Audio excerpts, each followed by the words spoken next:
الحمد لله المبتدئ النعم بارئ النسم منشر العمم رازق الامم علمنا ما لم نكن نعلم والصلاه والسلام على نبينا محمد وعلى اله وصحبه وسلم. اما بعد فان خير الحديث كتاب الله وخير الهدي هدي محمد صلى الله عليه وسلم وشر الأمور محدثاتها وكل محدثة بدعة وكل بدعة ضلالة وكل ضلالة في النار. فأعوذ بالله السميع العليم من الشيطان الرجيم. بسم الله الرحمن الرحيم.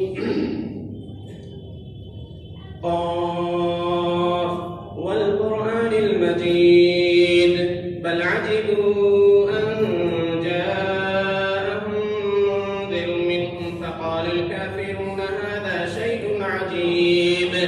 أإذا متنا وكنا ترابا ذلك رجع بعيد قد علمنا ما تنقص الأرض منهم وعندنا كتاب حفيظ بل كذبوا بالحق لما جاءهم فهم في أمر مريج أفلم ينظروا إلى السماء فوقهم كيف بنيناها وما لها من فروج والأرض مددناها وألقينا فيها رواسي وأنبتنا فيها من كل زوج بهيج تبصرة وذكرى لكل عبد منيب. ونزلنا من السماء ماء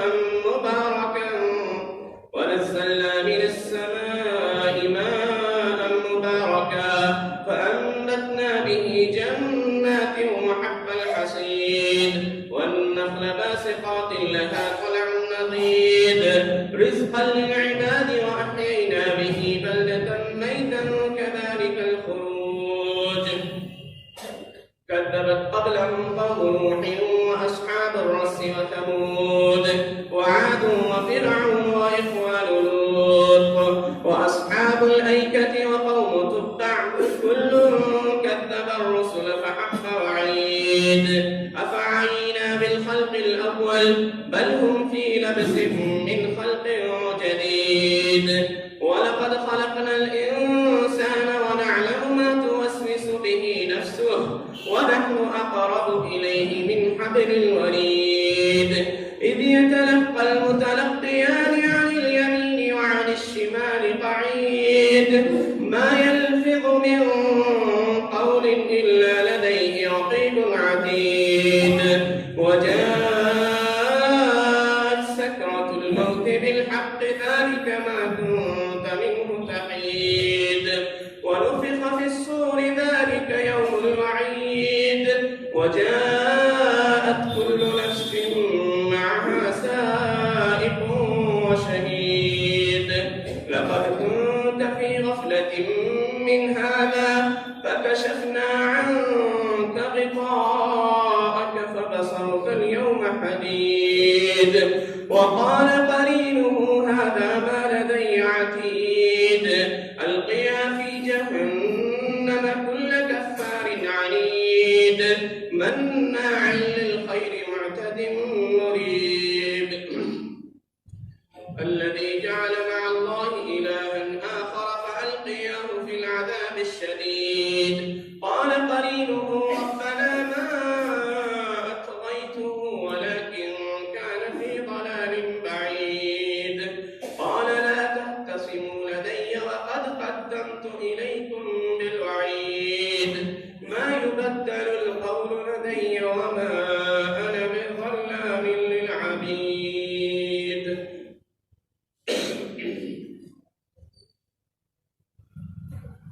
وقال جل شأنه في موضع آخر إن الذين يفرقون بين الله ورسله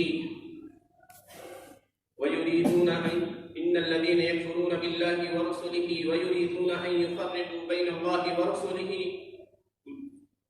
أولئك هم الكافرون حقا وأعتدنا للكافرين عذابا مهينا. وقال جل شأنه في موضع آخر لولا ينهاهم الربانيون والأحبار عن قولهم الإثم وأكلهم السحت لبئس ما كانوا يصنعون. تمام طرح کی خوبیاں، برائیاں اور ستائشیں صرف اللہ وحدہ لا شریک لہ کے لیے ہی لائق و سزاوار ہے کہ جس نے ہمیں ایک ایسے دین کا پیرو بنایا، ایک ایسے دین کے اوپر چلنے والا بنایا جو دین محض ایک نسل یا ایک قوم یا ایک زمانے یا ایک جگہ کے لیے نہیں آئی تھی، بلکہ یہ دین الہی ہے. اس دین کی حیثیت دوسرے ادیان کے مقابلے میں انتہائی عظیم ہے. یہ دین یہودیت نہیں ہے جو بنی اسرائیل کی ایک مخصوص طبقے کے لیے آئی تھی، بنی اسرائیل کے لیے. یہ عیسائیت نہیں ہے جو انہیں اس بنی اسرائیلیوں کی رہنمائی کے لیے مخصوص تھی. یہ وہ دین ہے جس کے اندر کسی طرح کی تغییر اور تبدیلی، تحریف یا اس دین کو ختم کرنے کی کوئی بھی سازش چاہے کسی بھی جانب سے وہ کبھی کامیاب نہیں ہو سکتی، کیونکہ یہ وہ دین ہے کہ جس کی حفاظت اور صیانت کی ذمہ داری خود اللہ رب العالمین نے لے رکھی ہے. چنانچہ اللہ کہتا ہے اِنَّا نَحْنُ نَزَّلْنَا الذِّكْرَ وَإِنَّا لَهُ لَحَافِظُونَ، کہ ہم نے ہی اس ذکر کو نازل کیا، اور یہ ذکر یعنی قرآن مجید اور سنت نبویہ ہے جو دین کے عناصر جن سے بنتے ہیں، اور ہم اس کی حفاظت کرنے والے ہیں.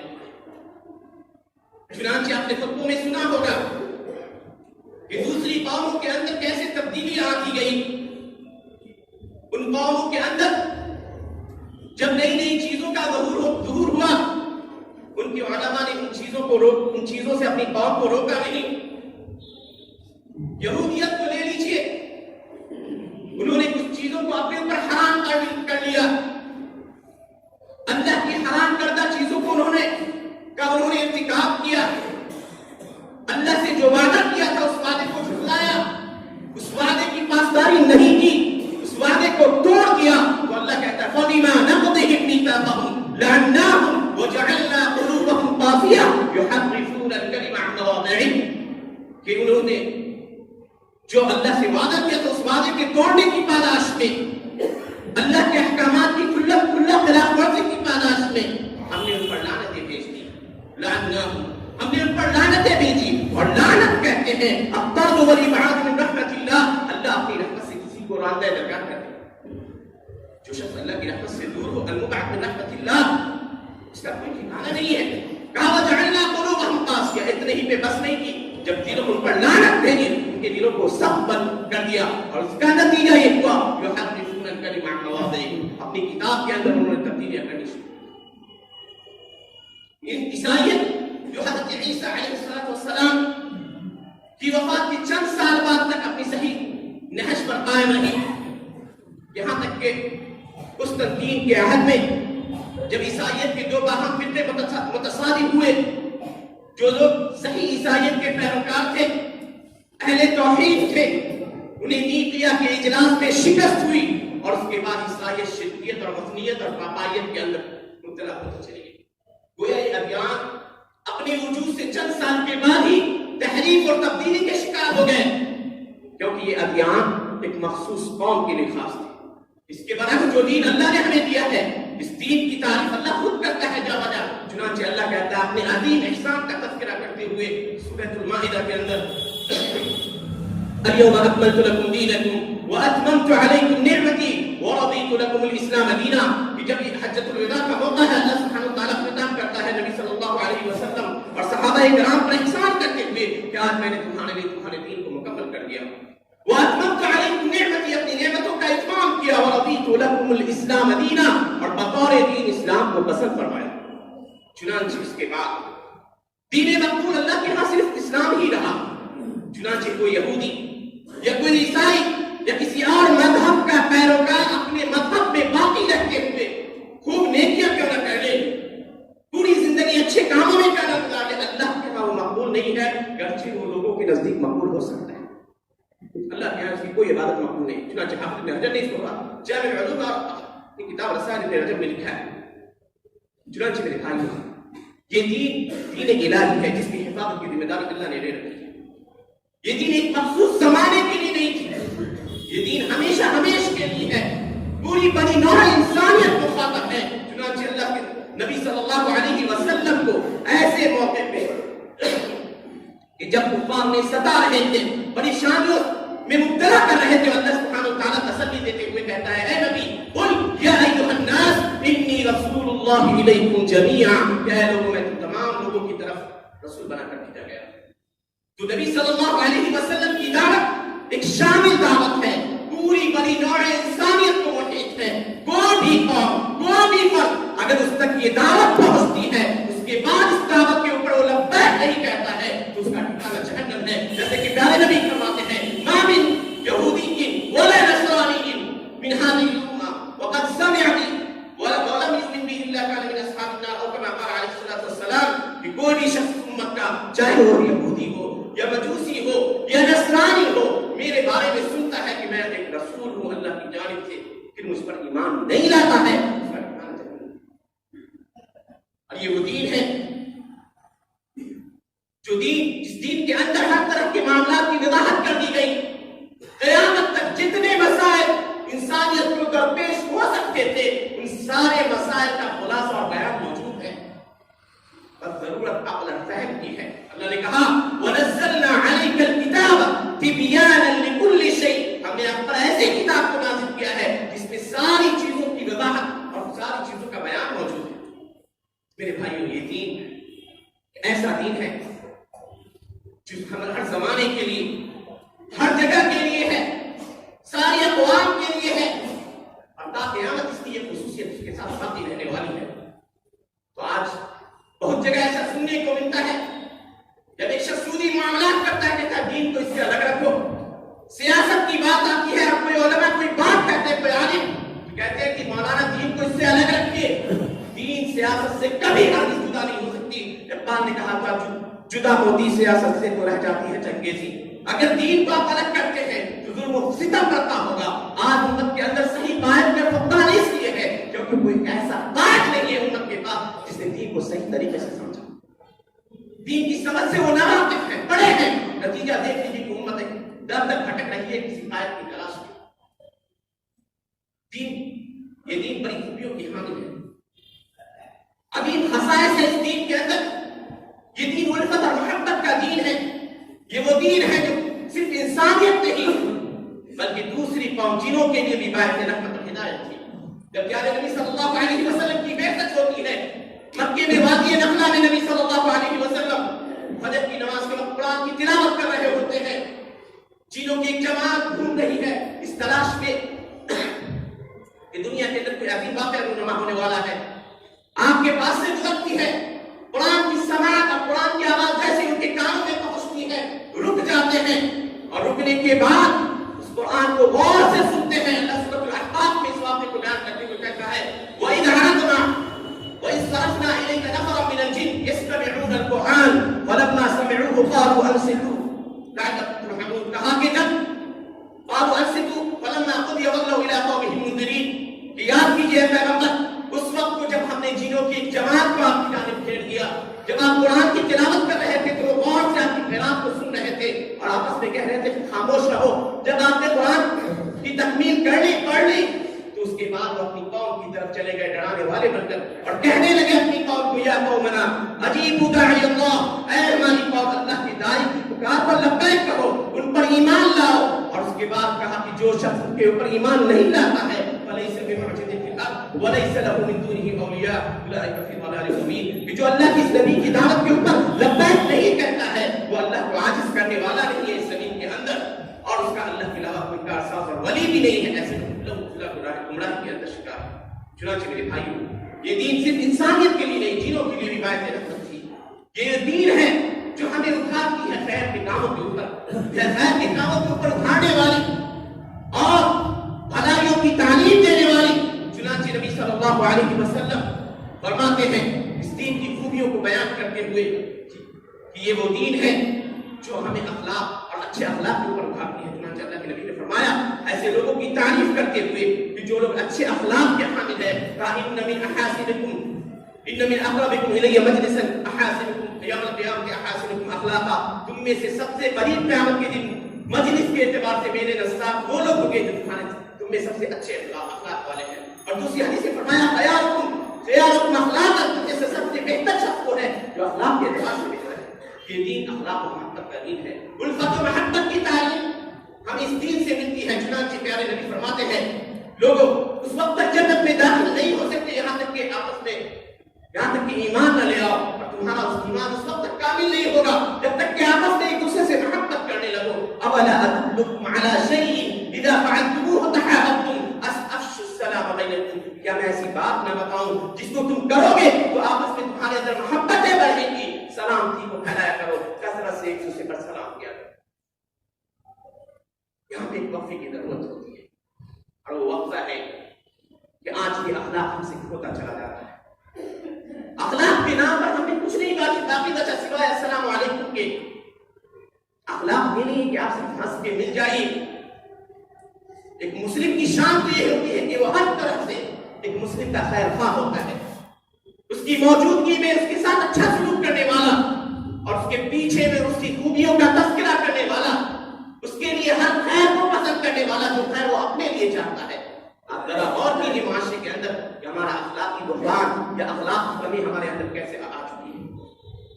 یہ وہ دین تھا جو ہمیں صداقت اور راست بازی کے اوپر اٹھانے والی دین ہے، اٹھاتا تھا، ہمیں اٹھا کے یہ دین۔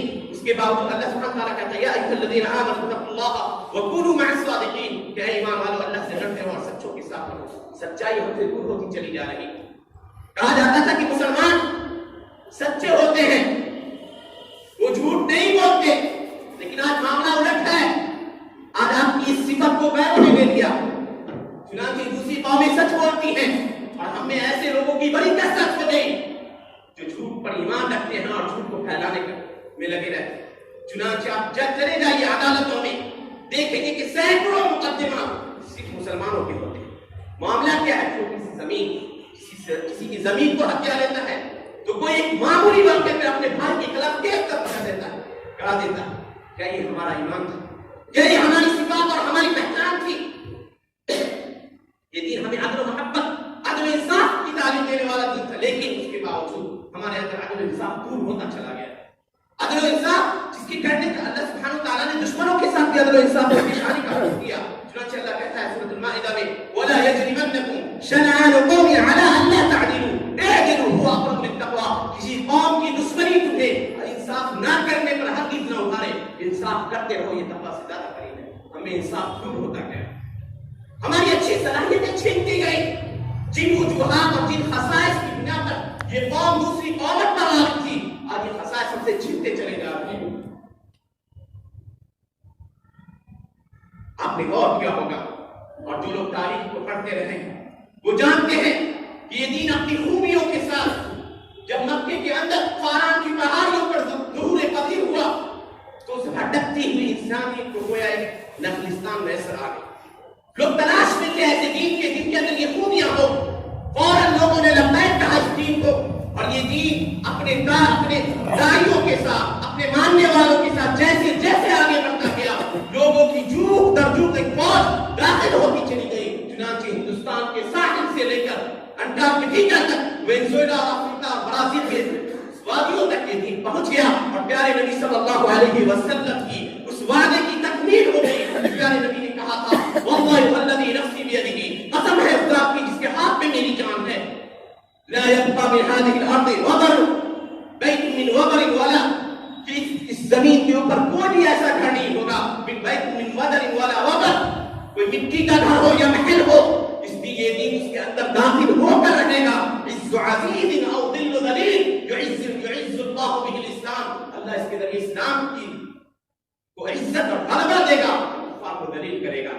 چنانچہ یہ دین اپنی خوبیوں کے ساتھ جن قوموں تک پہنچی، ان قوموں نے اسے اپنایا، اور وہی خود اس کے پاس بن گئے۔ کہا تھا تاتاریوں نے حملہ ہوئے مسلمانوں پر، لیکن وہی تاتاری جب اس دین کی خوبیوں سے متاثر ہوتے ہیں اس دین کو گلے لگا دیتے ہیں۔ حضرت نے کہا تھا پاس مل گئے کعبے کو صنم خانے سے، جو مسلمان جو پریشان حال تھے ایسے وقت میں خود ان اللہ نے دور کی ان کے دشمن ان کے اس دین کے دعات میں سے ہوئے. آج واقعہ کیا ہے؟ کبھی غور کیا ہے اس امت اور ذلت اور رسوائی کا؟ ذلت اور رسوائی کئی طریقے سے آتی ہے. اور آپ نے یاد کیا یہودیوں کے اندر جب نئی نئی بدعات کا ظہور ہوا تو یہودی علماء نے منع نہیں کیا.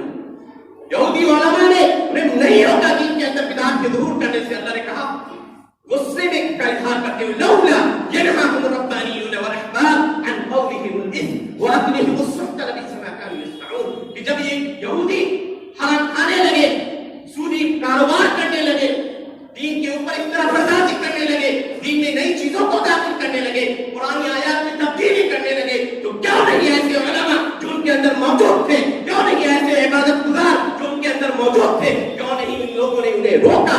کہ نہ روکنے کی وجہ سے اللہ نے کہا لعنت, ہم نے ان پر لعنتیں بھیج دی. اور آگے کہا فلما عتوا عما نهوا عنه قلنا لهم كونوا قردة خاسئين. جب انہوں نے سرکشی کی, ہمارے احکامات کی کلا خلاف ورزی کی, ہم نے کہا کہ کونوا قردة خاسئين, ذلیل بندر ہو کر رسوا کر بن جاؤ. کیا کر دیا؟ خنزیر اور بندر میں تبدیل کر دیا. تو میرے بھائیوں, قوم کے کسی بھی دین میں اگر بدعات داخل ہوتا ہے وہ دین کمزور ہونا شروع ہوتا ہے. یہ دین بڑی قربانیوں کے بعد ہم پر پہنچا, بہت قربانیوں کے بعد ہم تک پہنچا ہے.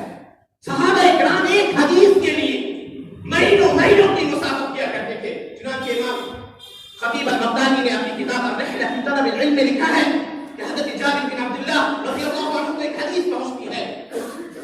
حضرت عبداللہ بن انیس کے طریق سے انہیں یہ خبر پہنچتی ہے کہ عبداللہ بن انیس رضی اللہ عنہ جو ملک شام میں رہتے ہیں, ان کے پاس اللہ کے نبی کی ایک حدیث موجود ہے. شوق پیدا ہوتا ہے اس حدیث کی معرفت کا, کوئی اور ضرورت نہیں ہے. اپنی سواری لیتے ہیں, مہینے دن کی مسافت کو طے کر کے عبداللہ بن انیس تک پہنچتے ہیں, حدیث کو لیتے ہیں, فوراً وہاں سے واپس ہو جاتے ہیں. اور حضرت ابن علی اور ریحانی کہتے ہیں کہ ہم ایک حدیث سنا کرتے تھے, ایک کلمہ, کہ حضرت عمر نے یہ کہا ہے مدینے میں, ہم ان صحابہ کے رات کے شہروں میں رہا کرتے تھے.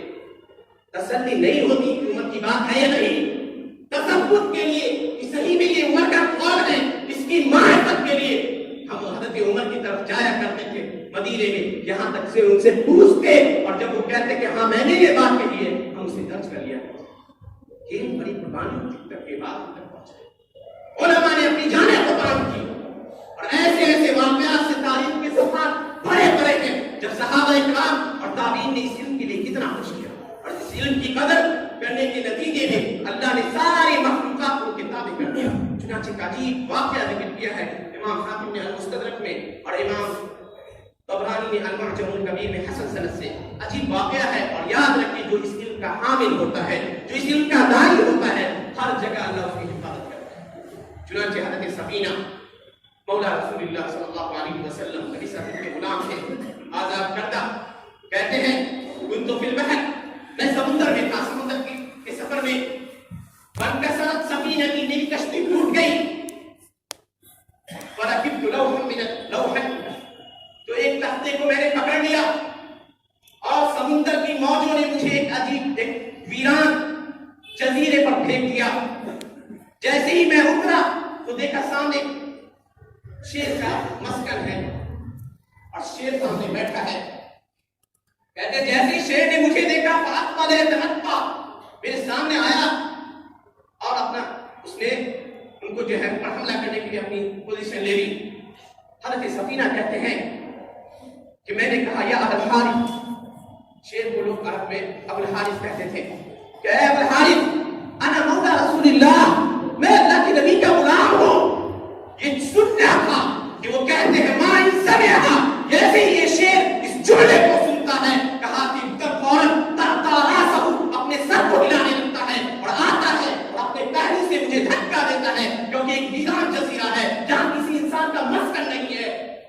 مجھے دھکا دیتا رہتا ہے حتی اخرجنی من العجمہ, یہاں تک کہ اس ٹیلے سے میں نکلتا ہوں, اور پھر وہ مجھے اپنے ساتھ لیے ایک سیدھے راستے پر لے آتا ہے. جب سیدھے راستے پر لے آتا ہے وہاں تو ایک آواز نکالتا ہے, اور اپنی پونچھوں سے مجھے مارتا ہے, کہ گویا کہ مجھے الوداع کر رہا ہے. جو لوگ اس علم کے داعی ہوتے ہیں ان کی حفاظت کے لیے اللہ مخلوقات کو بھی میسر کر دیتا ہے. یہ علم بڑی قیمتی قربانیوں تک کے بعد ہم تک پہنچا. کسی اور کی سوانے کو چھوڑ دیجئے. خدا ابن عربہ جن کے نام مشہور ہیں ہمارے زمانے میں ہمارے درمیان، انہی کو لے لیجیے. ہم میں سے ہر امام کی ایک عجیب سی بات ہے. امام مالک امام دار الہجرہ رحمہ اللہ طلاق مکرہ کے بحث میں وہ کہتے ہیں کہ جو لوگ زبردستی کسی کو طلاق نہیں دیا جا سکتا، اس کے قائل تھے ابو جعفر منصور عباسی خلیفہ تھا. اس کے گورنر کو یہ بات پہنچتی ہے، انہیں کوڑے لگواتا ہے، اتنا مارتا ہے کہ ان کے ہاتھ ٹوٹ جاتے ہیں. یہاں سے ہاتھ نماز میں ہاتھ باندھنے کی پوزیشن نہیں رہتی. ابو جعفر منصور کو یہ خبر پہنچتی ہے، دورے مدینہ آتا ہے. خلیفہ امام اعتذار کرتا ہے، معذرت کرتا ہے کہ امام آپ ان لوگوں کے لیے، مدینہ اور مکہ کے لوگوں کے لیے باعث رحمت ہیں، عذاب کو دور کرنے والے ہیں. پورے اہل مدینہ ٹوٹ پڑتے ہیں امام مالک کے گھر کے پاس، کہتے ہیں کہ اجازت دیجیے اس خلیفہ کو ہم خلافت سے ہٹا دیتے ہیں. امام مالک ایک کلمہ بھی نہیں کہتے ہیں، کہتے ہیں کہ امیر کی اطاعت واجب ہے. اس کے بعد دوسرے امام ہیں آپ کے ابو حنیفہ النعمان بن ثابت رحمہ اللہ. بادشاہ وقت چاہتا ہے کہ قاضی القضات بنے، چیف جسٹس کا عہدہ قبول کر لے. کچھ اختلافات رہتے ہیں، امام اور ان کے بیچ انکار کر دیتے ہیں، جیل میں رکھ دیا جاتا ہے. اتنا مارا جاتا ہے تو اسے کی یہاں تک ان کی وفات ہو جاتی ہے. تیسرے امام ہیں شافعی محمد بن ادریس رحمہ اللہ. اہل بیت سے محبت کے اظہار میں یمن سے زنجیروں میں جکڑ کر گھسیٹ کر لایا جاتا ہے بغداد تک، پھر بھی اپنی اس موقف پر ڈٹے رہتے ہیں. چوتھے امام ہیں احمد بن حنبل رحمہ اللہ. واقعات انتہائی طویل ہیں، کتابوں میں آپ پڑھ سکتے ہیں. یہ ایسے امام ہیں جن کو کہا گیا ہے صدیق ثانی، دوسرے ابو بکر صدیق. حد تک کیا مسائل سے مبتلا کیے گئے.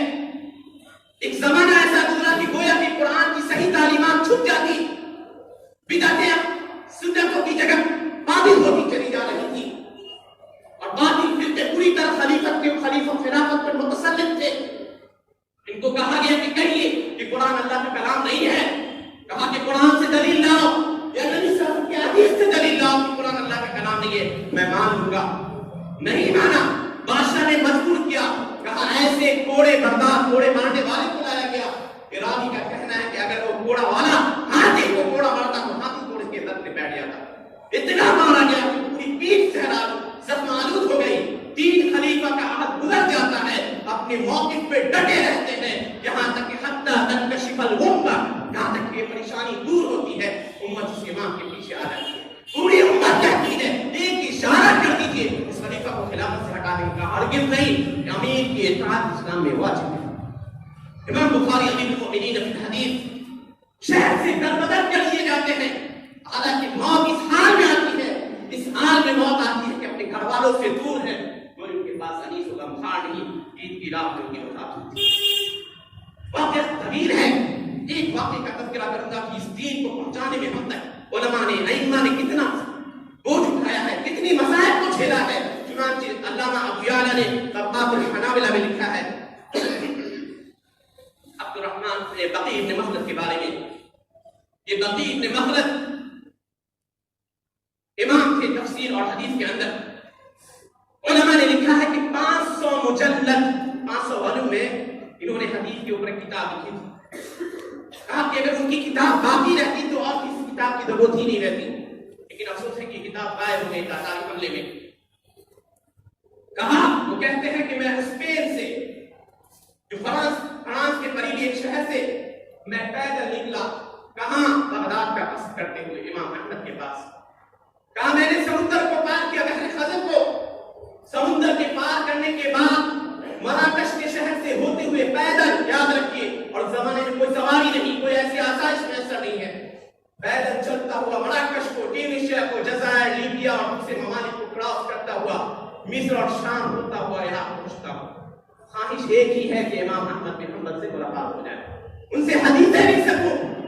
ایک لمبی مسافت 10,000 کلومیٹر پیدل چلنے کے بعد جب بغداد پہنچتے ہیں تو وہی پریشانی کی گھڑی ہوتی ہے. احمد بن حنبل جیل میں قید ہیں، اپنے گھر میں محبوس کر دیے گئے ہیں، اور ان کو لکھنے پڑھنے سے، حدیث کے بیان کرنے سے منع کر دیا گیا ہے.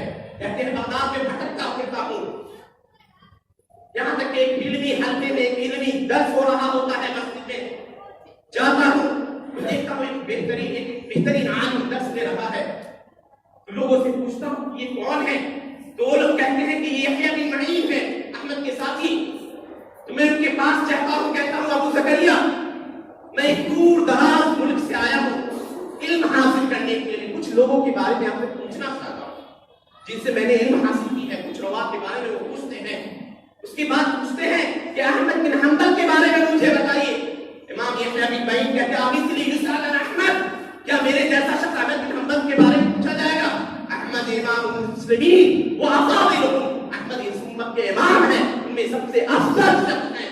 کہتے ہیں کہ پھر میں لوگوں سے ملتا ہوں، کہتا ہوں کہ احمد کے گھر کی طرف میری رہنمائی کیجیے، جاتا ہوں دروازہ لگاتا ہوں، آواز ٹوک لگاتا ہوں، نکلتے ہیں تو کہتے ہیں کون ہو؟ کہتا ہوں کہ میں ایک دور دراز کے ملک سے آیا ہوں آپ سے ملنے کے لیے۔ کہا کہ تم نے سنا نہیں کہ مجھے منع کر دیا گیا حدیث بیان کرنے سے، بادشاہ کے وقت نے روک رکھا ہے۔ کہا دیکھیے پھر یہ وقت دوبارہ مجھے نہیں مل سکتا ہے، ایک سوال ہے، ایک طلب ہے آپ سے۔ کہا کیا؟ کہا میں ہر روز آپ کے پاس بھکاریوں کی صورت میں آؤں گا۔ ذرا اور کیجیے، اس دین کو ہم تک صحیح صورت میں اور صحیح شکل میں ہم تک پہنچانے کے لیے علماء نے کتنی قربانیاں دی ہیں۔ انہیں کوئی اپنی ذاتی غرض نہیں، ان کا کوئی ذاتی مقصد نہیں تھا، اس علم کے ذریعے وہ پیسے کمانا نہیں چاہتے تھے۔ کہا میں بھکاریوں کی صورت میں آؤں گا، روز 2 حدیث آپ مجھے بتا دیا کیجیے گا۔ کہتے ہیں امام احمد اس شرط پہ راضی ہوتے ہیں کہ کسی کو خبر نہ ہونی چاہیے۔ ماں کہتا ہے وہ شخص ہر روز ان کے دروازے پہ آتا ہے، کہتا ہے کہ کچھ دیجیے۔ امام احمد نکلتے ہیں اور 2-3 حدیثیں انہیں اسی طرح دوران لکھوا دیتے ہیں۔ فقیروں کے لباس میں ہوتا ہے یہ شخص، حالانکہ اپنے شہر کا امیر لوگوں میں سے تھا۔ یہاں تک کہ یہ مصیبت کے ایام دور ہوتے ہیں، احمد بن حنبل جب مجلس علم میں بیٹھتے ہیں اور اس شخص کو دیکھتے ہیں، ٹوٹتے ہیں، وہ گلے سے لگاتے ہیں، کہتے ہیں کہ یہ شخص حقیقت میں طالب علم ہے۔ میرے بھائی اس علم کو حاصل کرنے کے لیے ابن تیمیہ نے پوری زندگی اپنی خانے میں گزار دی، یہاں تک کہ لکھنے سے منع کر دیا گیا تو کوئلہ سے دیواروں پر کتابیں لکھی، جس کو ان کی موت کے بعد ان کے شاگردوں نے ان کتابوں کو کوئلے سے لکھی ہوئی کتابوں کو ان کے شاگردوں نے نقل کیا۔ مشہور حنفی عالم علامہ سرسی کے بارے میں آتا ہے کہ عدت سے پہلے شادی کرنے کی وجہ سے ترکی بادشاہ خاقان کو منع کرتا ہے کہ یہ حرام عمل ہے، آپ شادی نہیں کر سکتے کسی عورت سے عدت سے پہلے، گزرنے سے پہلے۔ بادشاہ شادی کر لیتا ہے، کہتا ہے کہ اس کو جیل میں ڈالو، 15 سال تک ایک ایسے کنویں میں انہیں ڈال دیا جاتا ہے جو کنواں اوپر سے بند ہوتا ہے، بیچ میں روشن دان ہوا کرتا ہے۔ ان کے شاگرد ان کے پاس آتے ہیں علم حاصل کرنے کے لیے، اس روشن دان کے پاس نیچے گہرائیوں سے وہ شخص ایک کتاب لکھتا ہے جو کتاب فقہ حنفی کی سب سے ممتاز ترین کتاب ہے، جس کو المبسوط فی اصول الفقہ کے نام سے جانتے ہیں۔ جب اس کتاب کو مکمل کرتا ہے، کتاب العبادات ختم ہوتی ہے، تو بندہ درد کے مارے کرتا ہے هذا آخر شکل کتاب العبادات بأوجز العبادات من املاء المحبوس عن الجمعة والجماعات، کہ اس بندے کی جانب سے آخری شرح ہے کتاب العبادات کی، جو بندہ قید خانے میں ہے، جمعہ اور جماعت میں حاضر ہونے سے روک دیا گیا ہے۔ اس امت نے، اس امت کے علماء نے، اس امت کے محدثین نے اس علم کو حاصل کرنے کے لیے، اس دین کو صحیح صورت میں پہنچانے کے لیے بے شمار قربانیاں کی ہے۔ اس دین کا حق یہ ہے اس دین کو سیکھا جائے، اس دین کو سیکھا جائے صحیح صورت میں۔ چاہتے ہیں کامیابی، چاہتے ہیں عروج، چاہتے ہیں کہ اخلاقی طور پہ پھر آپ اس دنیا پہ حکومت کریں، انہی صفات کو اپنانا ہوگا جن صفات پر عمل کر کے ہمارے اسلاف کے اس دین کو پورے افکار عالم میں پھیلا دیا۔ وہ ایک ناخدا تھے، ملاحوں کی کشتیوں کے ملاح تھے، لیکن دین کے داعی تھے۔ وہ ایک تاجر تھے، دین کے داعی تھے۔ وہ ایک سفیر تھے، دین کے داعی تھے۔ وہ ایک سیاح تھے، دین کے داعی تھے۔ یہ دین پھیلتا چلا گیا۔ آپ دیکھ لیجیے، چاہے وہ ملیشیا ہو، انڈونیشیا ہو، برمائی ہو، وہاں کوئی مسلم لشکر نہیں کیا۔ یہ دین آپ کے اخلاق سے پھیلا۔ یہ غلط فہمی ہے کہ اس دین کی دعوت کی ذمہ داری صرف چند لوگوں کو ہے، ہرگز نہیں، پوری امت مسئول ہے، پوچھی جائے گی اس معاملے میں۔ کنتم خیر امہ اخرجت للناس تأمرون بالمعروف وتنهون عن المنکر وتؤمنون باللہ۔